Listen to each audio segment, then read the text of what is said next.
What's going on, guys? Welcome back to the channel. Today I want to go over the importance of making good connections when you're working with your electrical, because a lot of times, you're doing a project and you feel that you connected everything properly, but your device isn't functioning or your light isn't coming on.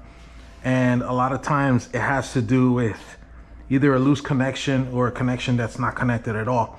In this case, I'm referring to what they call an open neutral.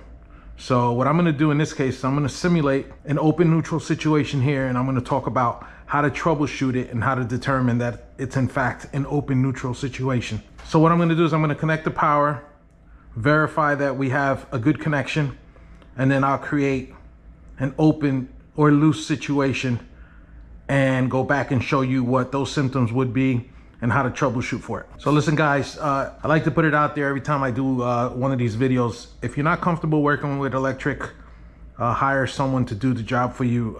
These are instructional videos. They're for information purposes only, but first and foremost, you should have experience working with electric, at least enough experience to know how to work safely by shutting the power off and ensuring that the power is off. So in this situation here, you can see we have power. Everything seems to be working correctly, okay? If I play with the neutral a little bit, all right, you'll see I just lost power, right? So now you're working, you've made your connections, you can't see that there is a connection that's missing somewhere, right? So the first thing we do is we unscrew our light bulb. In this scenario, we're working with a light bulb, okay? So now you get your meter. You should have one of these handy. They're very helpful in helping you determine what's going on. Turn it on to your voltage. So the classic symptom in a situation like this is your device isn't working, you have power, and like I said, this is due to a loose or a disconnected neutral, also referred to as an open neutral. So what we want to verify first is that we have power. The way we're going to do this is we're going to put one lead on our hot terminal, and we're going to put another one to ground.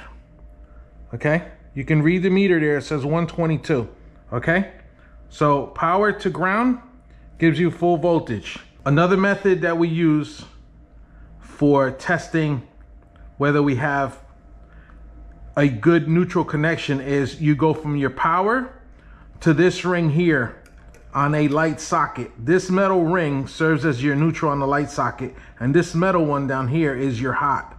So what I like to do, in this case, we have a power source handy right here at the switch, but if you're working up in the ceiling, what you would want to do is put one probe on the metal center and put the other one on the ring on the side, and you should get your 120. Anything less than that is going to reveal that you have an open neutral. So I'm going to show you that right here. I have one connection on my power source, and I'm putting the other connection on the outer ring of the socket. You can see on my meter that I'm reading 7.5. That's a reduced voltage and not enough to make the device work properly. So again, you could see that my power to neutral is only 7 volts, right? Power to ground is full voltage, 122, okay? So you'll read that and you'll think, well, I should have light. But the real test is power to neutral, and you'll see that that's the issue. All right, guys, so what I'm gonna do now is I just connected my neutral. I'm gonna go ahead and plug my light bulb in. I'll turn the power on, verify the power's on, and hit my switch, and we have power. See, the light bulb is coming on. Everything's working properly. I hope this video helped you. I hope you got an understanding of how to troubleshoot for an open neutral. And I'll see you guys on the next one. Thank you.